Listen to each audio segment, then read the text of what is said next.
नमस्कार, आप देख रहे हैं न्यूज 21 और मैं हूं आपके साथ खुशबू सिंह। नागौर के गोटन स्थित जेके व्हाइट सीमेंट कंपनी द्वारा उत्सव पखवाड़ा मनाया गया। इस दौरान कर्मचारी 7 से 12 अक्टूबर तक अपनी इच्छा अनुसार दान पुण्य कर रहे हैं। इस कड़ी में जेके सीमेंट के अधिकारियों ने CSR के तहत ग्रीनवेल चिल्ड्रन सोसाइटी द्वारा संचालित अपना घर वृद्धाश्रम में पहुंचकर वृद्धजनों के लिए वोल्टास कंपनी का 320 लीटर डीप फ्रिज एवं राशन सामग्री दी। इस अवसर पर कॉर्पोरेट सामाजिक उत्तरदायित्व प्रबंधक विनीत पांडे ने कहा कि जिस उद्देश्य के लिए सभी कर्मचारियों ने अपनी मेहनत की कमाई से हिस्सा दिया था, आज आश्रम में जरूरत का सामान देकर उनके उद्देश्य को पूरा किया गया है। इस कार्यक्रम में गुणवत्ता प्रबंधक सुरेंद्र सिंह व खनन अधिकारी दीपक कल्ला भी उपस्थित थे। अपना घर संस्था के व्यवस्थापक साहिब राम आए हुए अतिथियों का स्वागत किया और उन्हें आश्रम में आवासित वृद्धजनों से मिलाया तथा JK white cement works limited gold के कर्मठ कार्यकर्ताओं का तहे दिल से शुक्रिया अदा किया। नागौर से ब्यूरो चीफ मोहित राकावत की रिपोर्ट। खबर सिरसा के ऐलानाबाद से है, जहां एनवीटी थ्रेसर कंपनी की संपूर्ण भारतवर्ष में अपनी अलग पहचान है। विभिन्न अनाजों की क्वालिटी के हिसाब से अनेकों डिजाइनों में तैयार किए गए थ्रेसर किसानों के लिए वरदान साबित हो रहे हैं। वहीं किसानों के समय व लागत के मुनाफे में भी एनवीटी थ्रेसर कामयाब हो रहे हैं। कंपनी निदेशक मक्खन सिंह ने बताया कि 1996 में एनवीटी थ्रेसर निर्माण कंपनी की शुरुआत ऐलानाबाद से की गई थी, जो आज पूरे भारतवर्ष में प्रसिद्ध है। उन्होंने बताया कि मल्टी क्रॉप थ्रेसर मशीन कम समय और कम लागत में फसल से दाने को अलग करती है। बहुत से किसान इस मशीन को किराए पर चला कर के भी अच्छी आमदनी कर रहे हैं। सिरसा से विनोद चौधरी की रिपोर्ट। किसी शायर ने ठीक लिखा है, खेती करना इतना आसान नहीं है। अगर खेती करना इतना आसान होता तो आज हिंदुस्तान का हर एक नागरिक किसान होता। और उस किसान की समस्या को नज़र रखते हुए एनवीटी ने हर तरह के model groundnut multi crop thresher, groundnut thresher, groundnut wet thresher, multi crop thresher, तमाम तरह के थ्रेशर किसानों की सेवा में हाजिर किए हैं। और उसके मॉडल अलग अलग आपको स्क्रीन पर दिखाए जाएंगे। और सबसे बड़ी विशेष बात, एनवीटी का कोई भी प्रोडक्ट हिंदुस्तान के किसी भी कोने में चलता होगा, 24 घंटे के अंदर अंदर किसानों को सर्विस प्रोवाइड करवाई जाएगी। थ्रेशर चाहे डीलर से खरीदा गया हो या डायरेक्ट कंपनी से लिया गया हो, हमारा एक ही लक्ष्य है, किसान की संतुष्टि। और 24 घंटे हम किसानों की सेवा में हाजिर हैं। किसान 24 घंटे में कभी भी हमें फ़ोन से संपर्क कर सकता है। धन्यवाद। मेरा नाम गोविंदराम जाखड़ है, राजस्थान का रहने वाला हूँ। एनवीटी एकदम बढ़िया मशीनरी के बारे में जानी जाए, अच्छा प्रोजेक्ट है, बढ़िया मशीन है। क्या प्रोडक्ट है तुमको भी? हाँ, माल है 2000 से ले जा रहे हैं। बढ़िया क्वालिटी के माल, बढ़िया क्वालिटी का माल है, अच्छा सुंदर माल काट लिए। कोई शिकायत नहीं है इसके अंदर। एक नंबर सर्विस है इसकी, एक नंबर किसानों को संतुष्ट करते हैं, बहुत अच्छा काम करते हैं। अच्छी टेक्नोलॉजी है इसकी मशीन के बारे में और धान के बारे में एकदम सुंदरता।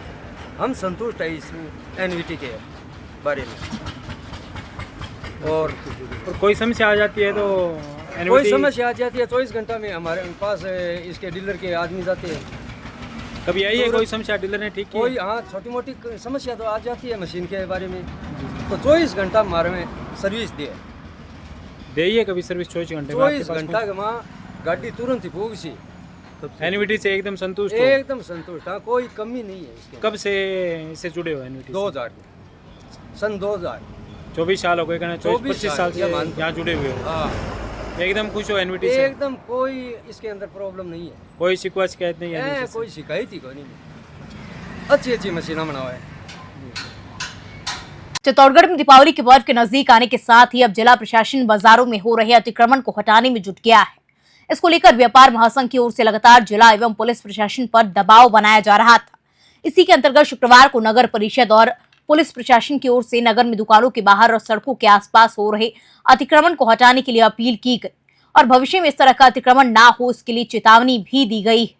इसके बारे में जानकारी देते हुए पुलिस उप अधीक्षक विनय चौधरी ने बताया कि जिला कलेक्टर आलोक रंजन और पुलिस अधीक्षक सुधीर जोशी के निर्देश पर शहर को स्वच्छ और साफ बनाने एवं अभियान की शुरुआत नगर परिषद पुलिस प्रशासन की संयुक्त टीमों ने शुक्रवार से की है, जिसमें शहरी क्षेत्र से बाजारों के दुकानों के बाहर दुकानदारों के पड़े सामानों को हटाने की कार्यवाही की गई है। वहीं सड़कों के आसपास ठेला गाड़ियां और अवैध तरीके से खड़े वाहनों को हटाने के निर्देश भी दिए गए हैं। साथ ही भविष्य में इस तरह का अतिक्रमण ना हो इसके लिए चेतावनी भी दी गई है। चित्तौड़गढ़ से गोपाल चतुर्वेदी की रिपोर्ट। आज सभी को व्यापारियों के सहयोग से, नगर परिषद के सहयोग से ट्रैफिक और पुलिस ने मिलकर अभियान चलाया है, जिसमें सभी को जागरूक किया जा रहा है कि आप अपना जो सामान है दुकान से बाहर नहीं रखें, उसको अंदर रखें ताकि ट्रैफिक व्यवस्था बनाई जा सके। जो हमारा चित्तौड़ शहर है उसकी समृद्ध विरासत है, उसको बनाए रखने के लिए एक छोटा सा प्रयास है। आगे आने वाले दिनों में और भी कार्रवाइयाँ की जाएंगी जो लोग नहीं मान रहे हैं। दीपावली है। हाँ बिल्कुल, इसलिए कार्रवाई की जा रही है और श्रीमान एसपी साहब, श्रीमान कलेक्टर साहब के निर्देश हैं ऐसी कार्रवाई की जाए जिससे ट्रैफिक व्यवस्था सुचारू रूप से चलती है। हनुमानगढ़ में वाल्मीकि समाज सहित सर्व समाज के लोगों ने टाउन के वाल्मीकि चौक पर महर्षि वाल्मीकि की जयंती एवं प्रकट दिवस मनाया। कार्यक्रम के मुख्य अतिथि विधायक गणेश राजवंसल, नगर परिषद सभापति सुमित रणवा, विशिष्ट अतिथि भाजपा जिला अध्यक्ष देवेंद्र पारिक, पार्षद सुरेंद्र गोद, फूड ग्रेड मर्चेंट एसोसिएशन के अध्यक्ष नरोत्तम सिंगला, बालकिशन गोलियान, संतराम जिंदल, पार्षद विक्की बराड़, मुकेश भार्गव सहित शहर के गणमान्य नागरिक व पार्षद उपस्थित थे। कार्यक्रम के सफल आयोजन में किशन घावरी, पवन अठवाल, संजय गोंद, शंकर कंडा, सुशील कंडा, कालू धारीवाल सहित समाज के लोगों का सहयोग रहा। माननीय अतिथियों का वाल्मीकि समाज द्वारा माल्यार्पण कर व स्मृति चिन्ह देकर सम्मान भी किया गया। हनुमानगढ़ से विनोद चौधरी की रिपोर्ट। और वरिष्ठ अतिथि हमारे भारतीय जनता पार्टी के जिला अध्यक्ष देवेंद्र जी पारिक साहब और हमारे कार्यक्रम की अध्यक्षता कर रहे हमारे नगर परिषद के सभापति सुमित रणवा जी और व्यापारी नेता नरोत्तम जी सिंगला साहब और संतराम जी जिंदल साहब, बालकिशन जी गोलियान साहब और मंच पे सभी व्यापारी और शहर के प्रत्येक नागरिक मौजूद थे। आज एक बड़ा हर्ष का विषय कि हनुमानगढ़ में जो हमारा कार्यक्रम था उस कार्यक्रम के अंदर हमारे सभी समाज, सभी वर्ग और सभी धर्म के लोग आज इस कार्यक्रम में उपस्थित हुए और सभी ने वाल्मीकि समाज का मान सम्मान बढ़ाया और कद बढ़ाया और सभी ने वाल्मीकि जी की कथाओं का व्याख्यान किया और बताया कि वाल्मीकि जी एक वो महान पुरुष थे जिन्होंने कई हजार वर्ष पहले ही रामायण लिख दी थी राम जी के लिए, क्योंकि राम जी के जीवन में ये घटना घटित होगी। तो ऐसे विद्वान आदमी के इस कार्यक्रम में सभी वर्गों और समाज के लोग आज उपस्थित आए। उनका मैं वाल्मीकि समाज की तरफ से बहुत बहुत शुक्रिया और धन्यवाद करना चाहता हूँ कि इसी प्रकार पूरे शहर का यही सहयोग हमें मिलता रहे और हम इसी प्रकार कार्यक्रम करते रहे, यही उम्मीद। मैं आज आपको सभी को भगवान महर्षि वाल्मीकि जी के प्रकट दिवस की बहुत बहुत बधाइयाँ देता हूँ, बहुत बहुत शुभकामनाएं देता हूँ। मेरे से पूर्व वक्ताओं ने भगवान वाल्मीकि जी के बारे में बहुत कुछ वर्णन किया है। मैं ज़्यादा न कहते हुए यही कहूँगा कि भगवान महर्षि वाल्मीकि जी ने जो रामायण लिखकर आज पूरे भारत में इस रामायण की दीपावली के अवसर पर रामलीलाएं होती हैं और भगवान वाल्मीकि जी को भी याद किया जाता है। मैं आप सभी समाज के वाल्मीकि समाज के वासियों को बधाई देता हूँ, शुभकामनाएं। भाई कर्मियों की जो भर्ती होगी तब जो प्रायोरिटी है वो वाल्मीकि समाज को मिलनी चाहिए। मैं तहे दिल से उनका आभार व्यक्त करता हूं जिन्होंने वाल्मीकि समाज के लिए आज तक किसी ने ऐसी कोई आवाज नहीं उठाई और पहली बार राजस्थान की महापंचायत में जाकर ये आवाज उठाई और वाल्मीकि समाज को इतना बड़ा मान सम्मान दिया। मैं सभी जो हमारे नागरिकगण बैठे हैं उनको एक बात कहना चाहूंगा कि भगवान वाल्मीकि जी के जो वंशज यहाँ बैठे हैं, हमारे जो सैनिक हैं, स्वच्छता सैनिक जो हैं, वो सभी भगवान वाल्मीकि जी के सानिध्य में हमारे शहर को स्वच्छ और हरा भरा रखने में जितना खबर सरसा के ऐलानाबाद से है, जहां केंद्र सरकार के संपूर्ण स्वच्छता अभियान के तहत ऐलानाबाद नगर पालिका साफ सफाई व स्वच्छता के मामले में अग्रणी है। नगर पालिका चेयरमैन के राम सिंह सोलंकी के अभिनव पहल के चलते शहर में कहीं पर भी कचरे व गंदगी का नामो निशान तक नहीं है। चेयरमैन राम सिंह सोलंकी ने पत्रकारों से बातचीत करते हुए कहा कि शहर के हर वार्ड में नगर पालिका कचरा संग्रहण वाहन वार्डों के हर घरों के आगे से कचरे को इकट्ठा करते रहते हैं, जिसके चलते शहर साफ सफाई व स्वच्छता के मामले में अन्य शहरों से काफी आगे है। चेयरमैन सोलंकी ने बताया कि हर वार्ड में जाकर मैं आमजन से मिलकर वार्ड की समस्याओं को नागरिकों से रूबरू होता हूँ।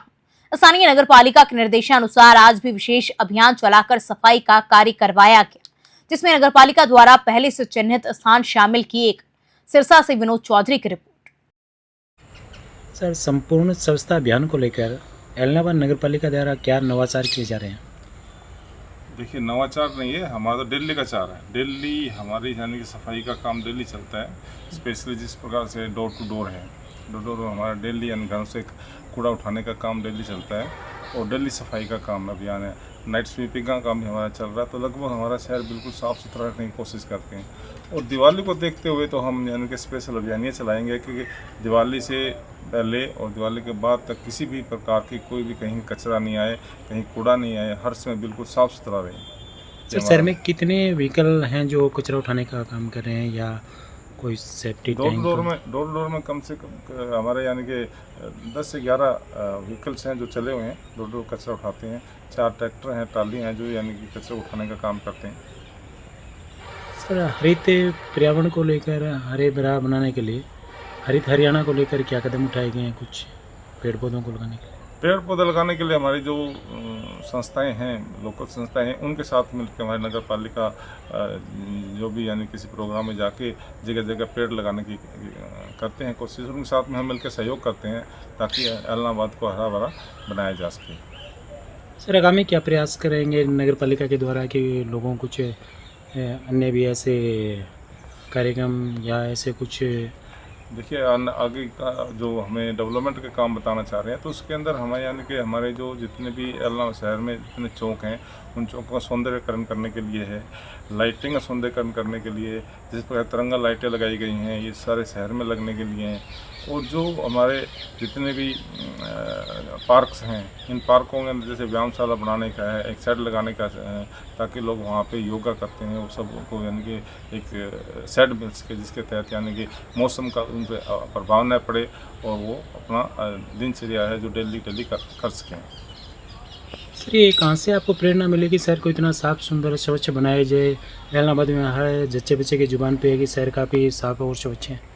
देखिए, ये तो एक मैं एक्चुअली मेरा बेसिक जो है वो एयरफोर्स से है, और एयरफोर्स स्टेशन में आप देखोगे तो वहाँ पे जो साफ़ सुथरा रहता है, तो उसी को देख के एक प्रेरणा मिलती थी मेरे एयरफोर्स में। मैं भी जिस प्रकार से एयरफोर्स को साफ़ सुथरा रखा गया था, उसी प्रकार से एलनाबाद शहर को भी हम साफ़ सुथरा रखने। तो ये मेरा सबसे पहला प्रायोरिटी यही है कि एलनाबाद जितना भी साफ़ सुथरा हो सके रखने की कोशिश करते हैं हम। यानी कि डस्टबिन तक हमने ख़त्म कर दिया, हमारे डस्टबिन भी नहीं मिलेंगे आपको। और यानी कि जो कचरा है, अब दुकानदार हमारे भाई हैं वो भी यानी कचरा अपनी दुकान में रखते हैं, और हमारे डेली यानी कि गाड़ियाँ चलती रहती हैं, रिक्शा चलते हैं जो कि दुकान से भी यानी कचरा उठा लेते हैं। तो हम ये चाहते हैं कि कोई भी आदमी कचरा न डाले, और ये साफ़ सुथरे को देख के लोग ऐसा बहुत यानी कि हमें सहयोग भी करते हैं कि वो कचरा नीचे नहीं डालते हैं और गाड़ी में नहीं डालते हैं। सर, दीपावली त्यौहार के मद्देनज़र आमजन को क्या संदेश देना चाहेंगी?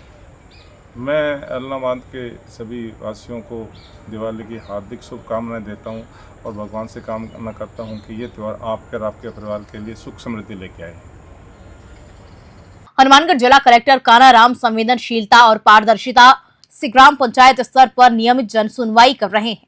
कलेक्टर ने शुक्रवार को पीलीबंगा ब्लॉक के लखासर स्थित राजकीय उच्च माध्यमिक विद्यालय में जनसुनवाई की। जनसुनवाई से पहले गुलाब नबी के नेतृत्व में बीएस पेंटर तथा सूरज कुमार ने नशा मुक्ति को लेकर नशे ने किया नाश शीर्षक से नाटक का मंचन किया।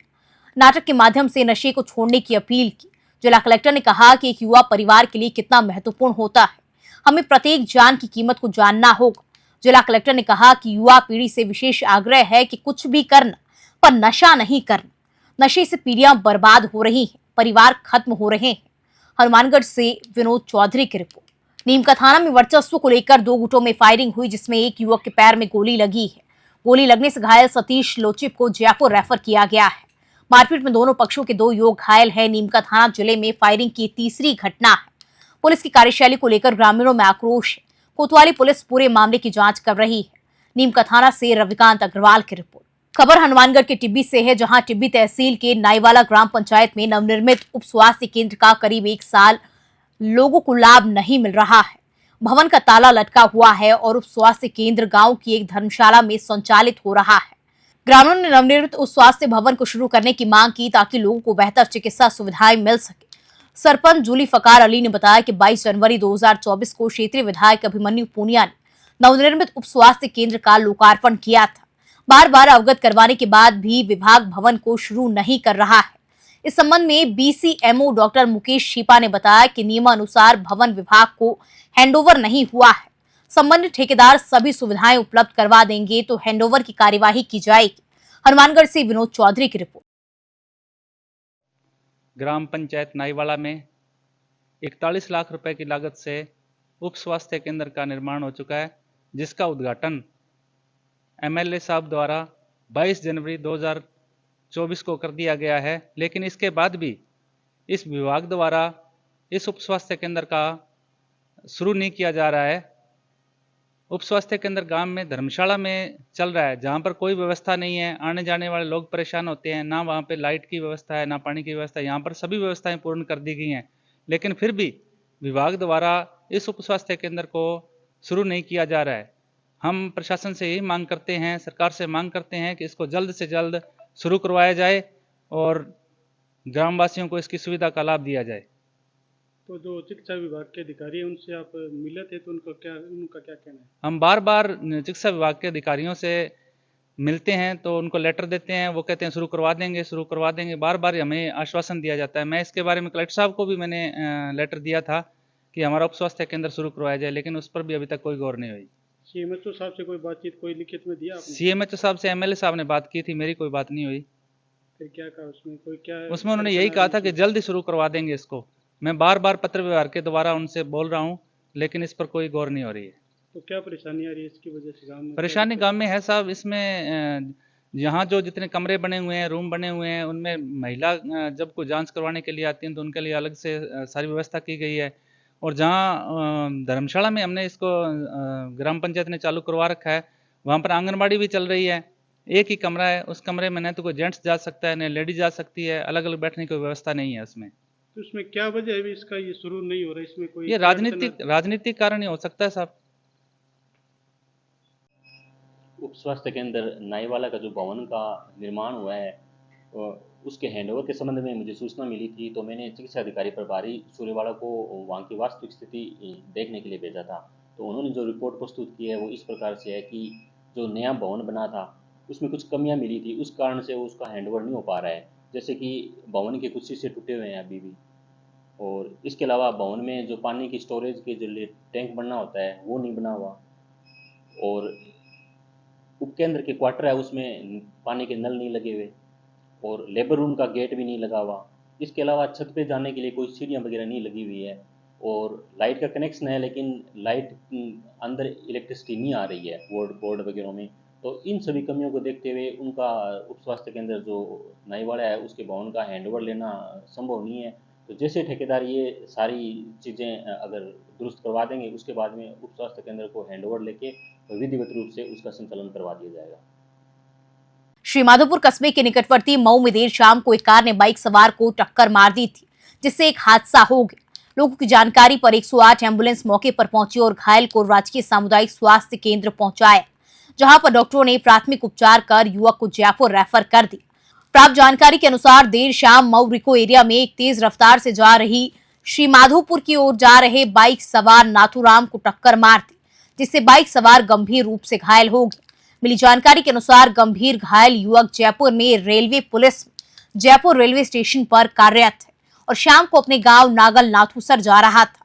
श्रीमाधोपुर से रविकांत अग्रवाल की रिपोर्ट।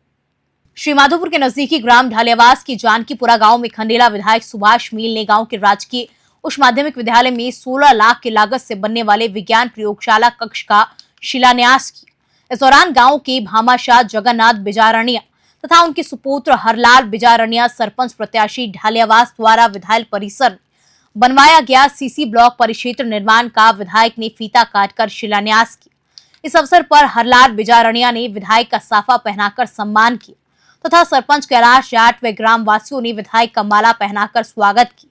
इस दौरान विधायक ने कहा कि वो विद्यालय में कभी भी आवश्यक संसाधन की कमी नहीं आने देंगे। श्रीमाधोपुर से रविकांत अग्रवाल की रिपोर्ट। फिलहाल खबरों में इतना ही। तमाम खबरों को देखने के लिए आप यूं ही जुड़े रहिए News 21 के साथ।